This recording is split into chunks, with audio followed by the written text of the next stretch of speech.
Oh jah, oli teine päev Valgehambuse mäel. Vaadake ümberringi, talv on siin, talv. Nii, päevane plaan on siis telline, et täna on teisipäev, 22. Joonistasin eraldi Garmini programmis tee, kus oleks selline valik. Ja ma usun, see tuleb täitsa ilusti nagu välja. Käivitame aparaadi, vaatame, mis ta nagu näitab ja teeme selle tänase marsruudi ära. Nagu see, mis eile jäi natuke puudu, täna natuke teeme peale. Jaa, kui rattasemel oleks suusad, siis oleks veel parem. Täna on väga ideaalne suusailm. Lumi, mida Tallinnas poleks osanud isegi unes näha.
Enno ja Krista päeva kokkuvõte.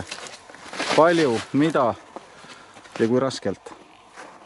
3 tundi ja 45 minutit. 55 kilomeetrit. Ainult lumi. Suuskadega oleks vist sama olnud. Võib-olla isegi parem. Kõik oli. Inimkaotusi? Inimkaotusi.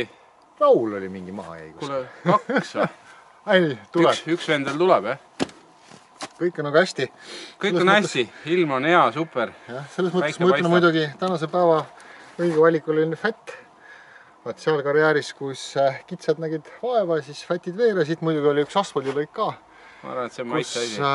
Kus nagu ütleme, et nagu fätid nagu ei veerenud. Teised nagu veeresid, aga ei, kukutus oli väga hea ja jätkame samast tempost. 15 mingit pauna juures. Äge. Tõusumeetrit 1000 juurde. 58 kilti. Kas sa tahad enda kätte selle kiibi ka? See on võimas. Mees, see on võimas. Lust, saad aru, karjääri, asfaldid, kruusa, maast, kõike, pori ka. Enno rääkis midagi lumest. Just fun.